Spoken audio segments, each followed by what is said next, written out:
ശിശുക്ഷേമ സമിതി ആസ്ഥാനത്ത് 2.5 വയസ്സുള്ള കുഞ്ഞിനെ ഉപദ്രവിച്ച ആയമാർക്കെതിരെ മുൻപും സമാനമായ സംഭവങ്ങളിൽ ആരോപണം ഉയർന്നിട്ടുണ്ട് എന്ന് വിവരം. രാഷ്ട്രീയ പിന്തുണയോടെയാണ് ഇവിടെ പലരെയും നിയമിക്കുന്നത് എന്നും ആക്ഷേപം ഉയർന്നിട്ടുണ്ട്. പരാതികളുണ്ടായാൽ നടപടിയെടുക്കാൻ ഭരണസമിതിയും മെനക്കെടാറില്ല. ദിവസ വേതനക്കാരാണിവർ.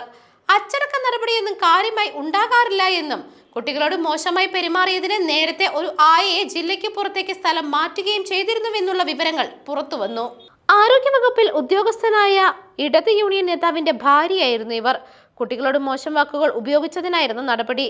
എന്നാൽ സമ്മർദ്ദങ്ങൾ വന്നപ്പോൾ 1 മാസത്തിനകം ഇവരെ തിരികെ നിയമിക്കാൻ ഭരണസമിതി നിർബന്ധിതമായി. കുട്ടികളെ ഉപദ്രവിച്ചതിനാണ് മറ്റ് 2 പേർക്കെതിരെ നടപടിയെടുത്തിരിക്കുന്നത്.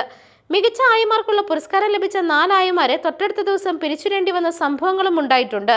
കുട്ടികളെ ഉപദ്രവിച്ച സംഭവം പുറത്തറിഞ്ഞതോടെയായിരുന്നു നടപടി. സമിതിയുടെ പ്രസിഡന്റ് ആഭ്യന്തരമന്ത്രി കൂടിയായ മുഖ്യമന്ത്രി പിണറായി വിജയനാണ്. സ്ഥാപനത്തിലെ ഇടത് സംഘടനയെ നയിക്കുന്നത് കൊലക്കേസ് പ്രതിയാണ്. മണ്ണന്തല രഞ്ജിത്ത് കൊലക്കേസിൽ 4ാം പ്രതിയായ വി അജിത് കുമാറിനെ ശിശുക്ഷേമ സമിതി സ്റ്റാഫ് യൂണിയൻ ജനറൽ സെക്രട്ടറിയായിട്ട് അടുത്തിടെയാണ് തിരഞ്ഞെടുത്തത്. പാർട്ടി സമ്മേളനത്തിൽ അജി കുമാറിനെ ലോക്കൽ കമ്മിറ്റിയിൽ ഉൾപ്പെടുത്തുകയും ചെയ്തിട്ടുണ്ട്.